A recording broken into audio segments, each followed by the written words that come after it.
Jemi kthyer në studio në këtë pjesë të tretë, do të flasim për një libër të ri I cili vjen pikërisht nga autori, sociologu I mirënjohur, mjeshtri I madh, sepse e gëzon dhe meriton këtë titull, Gzim Tushi. Mirë se erdhe. Faleminderit. që kam në studio. Faleminderit për këtë. Është I 28-i libër. 26-i.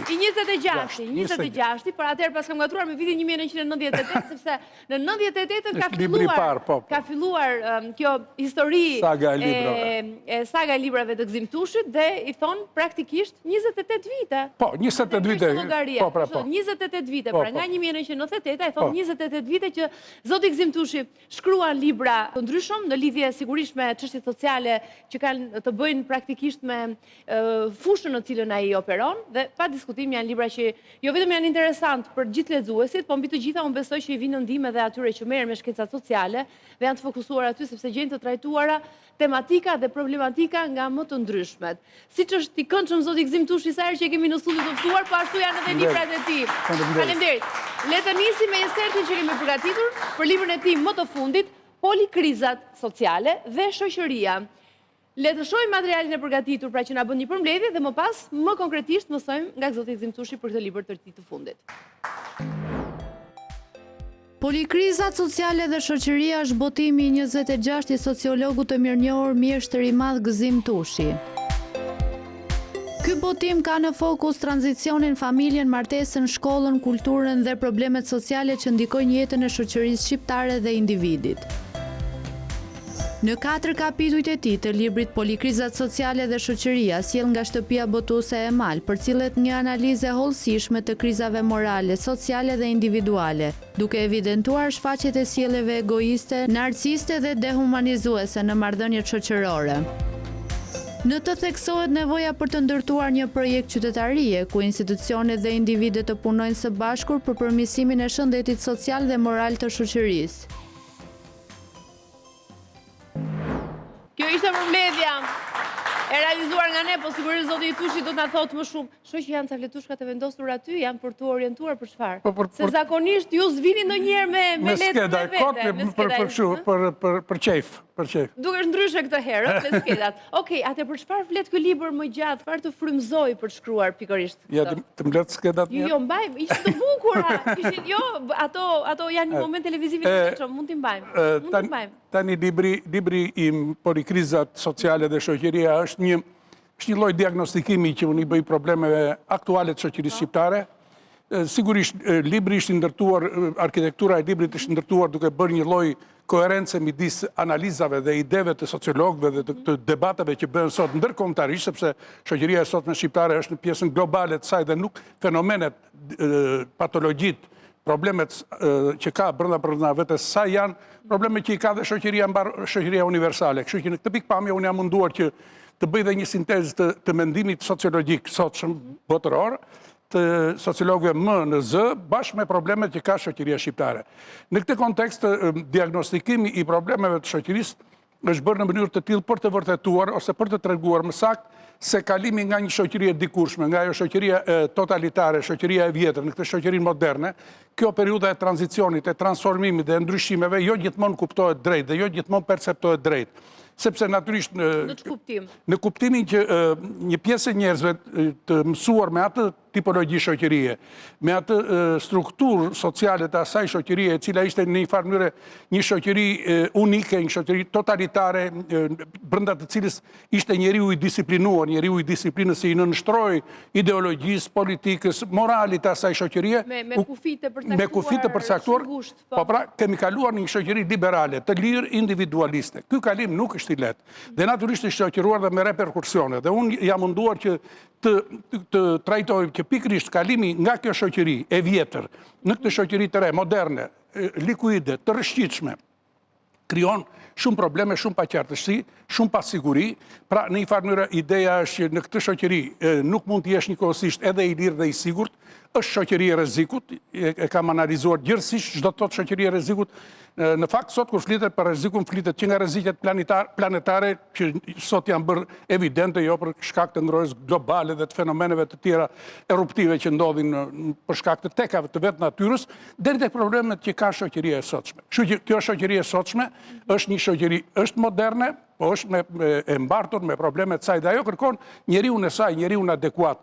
Ky njeriu i sotshëm, njeriu i lirë, jeton në një shoqëri të re. Jemi në një epokë të re, në vend të jemi në atë shoqërinë e disiplinës të rregullit, sot jemi në shoqërinë e performancës, në shoqërinë e garës, të konkurrencës, dhe në këtë pikpamje, sot shumë përgjegjësi janë mbi individin, dhe ajo që nuk po kuptohet sa duhet në shoqërinë tonë, është një lloj qëndrimi akoma subjektivist, supersocial, hiperhumanist, për një shoqëri të zgjeruar sociale, sipas cilës individi duke mos qenë në gjendje vetë të përballojë sfidat individuale, kërkon më shumë se ç'duhet nga shteti, kërkon më shumë nga shoqëria. Sartri e ka thënë që fati i njeriu është në duart e tij, pra njeriu e bën vetvetja. Dhe në këtë pikpamje, prirjet liberale, prirjet individualiste të kësaj shoqërie janë një barë e madhe që i zhvendosur mbi supet e njeriut individualisht, nuk ke ku të kërkosh. Pra, suksesi dhe disfata janë pranë e pranë, por janë në duart e njeriut. Një njeri që është vanitoz, një njeri që pret nga të tjerët, që nuk e angazhon bateritë e tija të jetës për të përballuar sfidat e kësaj shoqërie, të shoqërisë së pasigurt, likuide, siç thot Zygmunt Baumani, domethënë e rrëshqitshme, e pa stabilizuar, atëherë një njeri i tillë do e mosi do të marrë karakter, do të marginalizohet, do të jetë i dështuar, dhe prandaj kemi nivele të larta të sotshme të stresit, të dëshpërimit, të ankthit, të cilat janë sëmundjet sociale të kësaj shoqërie. Nuk ka pasur në shoqërinë e mparshme të tilla ankthës pasigurisë, sepse njeriu ka qenë brenda një kafazit të hekurt dhe e ka ndjerë veten të sigurt. Në varfëri, po e ka ndjerë veten të sigurt. Në burg, absolutisht, eksakt. Dhe i mësuar me ato ketmanët, me ato gënjeshtrat ideologjike, estetike, morale, që ne jetojmë mirë, ne jemi vend i lumtur, ne kështu ato bravurat e ideologjisë komuniste. Tani më jemi përballë një realiteti ku individi, në qoftë se atëherë individi ishte mbrapa shoqërisë, sot individi ka dalë përpara shoqërisë dhe i gjithë i ka në dorën e tij. Ky fenomen që ju thoni, pra ky individ i ri i cili përshfaq pikërisht këto karakteristika dhe këtë mentalitet, këtë mënyrë të menduari, pra që pret, më shumë pret nga të tjerët se sa e sheh problemet dhe zgjidhen tek vetja. Janë edhe, le themi, është një brez i cili ka lindur pas viteve 90, një pjesë e mirë e tyre, se e kuptoj që është vështirë për të ndryshuar mentalitetin për ata që kanë jetuar mes dy sistemeve dhe vështirë të ndryshojnë, e kanë njohur një formë tjetër dhe përpiqen edhe kërkojnë praktikisht të kenë të njëjtat benefite në një farë mënyre.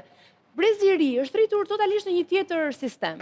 Si shpjegohet që dhe ata kanë të njëjtat pretendime, pra mendojnë njësoj, pretendojnë njësoj? Shiko, evolucioni... Do me thënë, ndoshta nuk është vetëm arsyeja e një eksperiencë që kemi pasur atëherë. Çfarë po ndodh? Inercia e problemeve sociale e fenomeneve shoqërore është shumë e gjerë.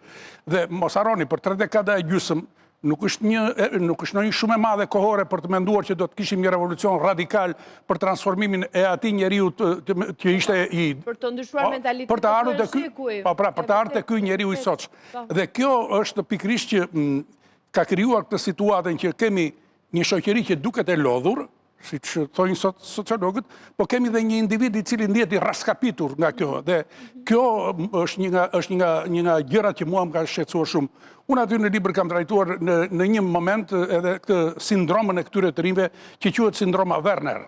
Werner është një sociolog dhe mjek gjerman, Otto Werner, i cili thotë që kjo sindrom kap të rinj, domethënë 28-30 vjeçar, të cilët ndihen të plakur, ndihen vanitoz, lëshohen, ndihen të lodhur, janë anëkimtar, ankohen për të pamotivuar.